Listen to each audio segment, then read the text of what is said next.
All right, guys, your next comedian, you're in for a treat. Have you guys seen movies? Because your next comedian has also seen movies. So give it up for Tim Finnegan.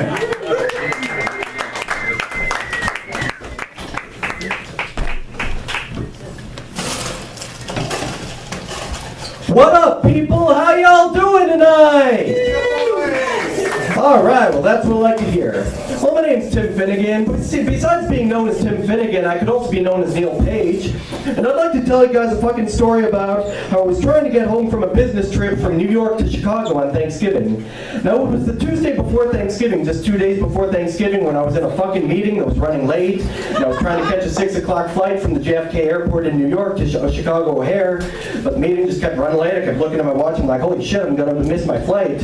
And I was eager to get the fuck to the airport, but the meeting just kept going on. So once the meeting was over, it was rush hour, and I was trying to wave a cab to get me to the airport, but I didn't have any luck getting a fucking cab, and I even tried to bribe a man for a cab. I gave him money and was like, look, I'll take your cab, and I'll give you this money if you can let me take your cab. So the man let me have his cab, but then there was another guy who stole my cab, and he had a big trunk, and I'm like, holy shit. So I finally got to the airport, and when I got to the airport, like just before 6 o'clock, I found out my flight was delayed, and when I was sitting at the gate, just waiting for my flight, I actually met the guy who stole my cab because I recognized his suitcase trunk. And I was like, wait, you're the guy who stole my cab, right? And he apologized and he offered me something, but I just said no. And then we got in our flight, but my fucking seat was screwed up. I thought I was supposed to fly in first class, but the stewardess told me I had a general seat. So I went along with that. I went to my general seat, and coincidentally, I was sitting next to the man who stole my cab. And we built a little bit of conversation during the flight. The man said his name was Del Griffith, and he told me he sells shower curtain rings, and I could tell he was a fucking blabbermouth, and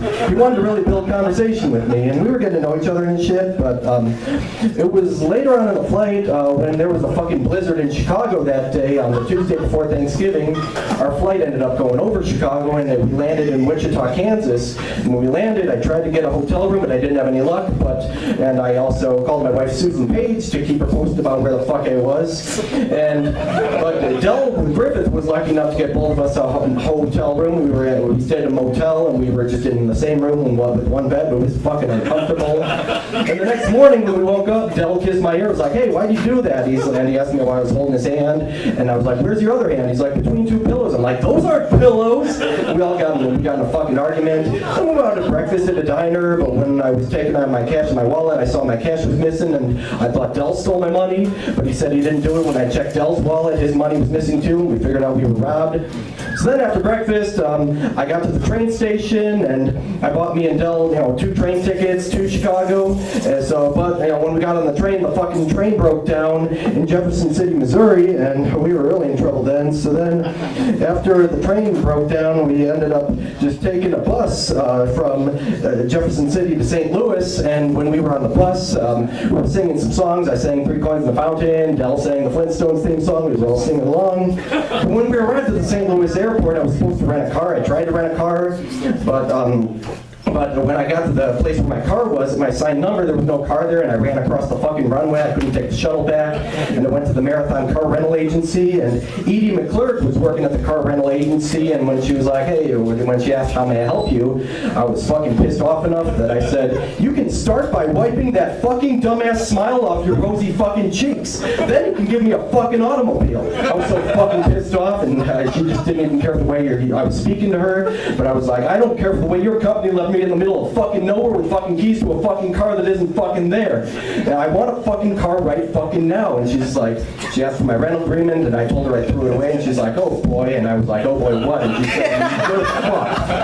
So yeah, so after that, I wanted to get a taxi from St. Louis to Chicago, but I got in an argument with the dispatcher. But then Del was lucky enough he found me, picked me up, and we were driving. But when we were on the highway, Del was driving in the wrong direction, and there were 2 drivers who was like, hey, you're going the wrong way. And Del just thought they were fucking drunk, and I tried to tell Del what they were saying, but Del was like, no, he's drunk. How would he know where we're going? How would he know? So, well, we were going in the wrong direction, and we lit the car on fire, but then we stayed in a motel one more night, and then then after that, we woke up the next morning, we kept driving, but since the car burnt down, the police wouldn't let us drive, so then we got in a fuck truck with milk, and we made it back to Chicago. It was Thanksgiving morning, and we were on our way back to Chicago from St. Louis, and when we got there, me and Del said our goodbyes when we got to the CTA station, and I sincerely thanked Del for helping me get home, and then, I was laughing about my fucking awesome adventure with Del when I was on the train, but then when I realized him telling me something that he hasn't been home in years, I went back to the train station, and I was like, Del, why are you still here? I thought you said you were going home, and that was when Del told me he doesn't actually have a home, and he also told me his wife's been dead for 8 years.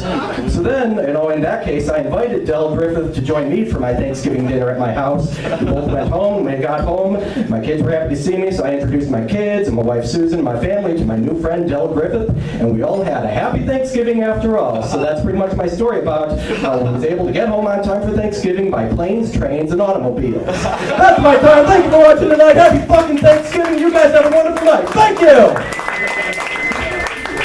Tim Finnegan, everybody! Give it up for him! I said a treat, I meant a treat.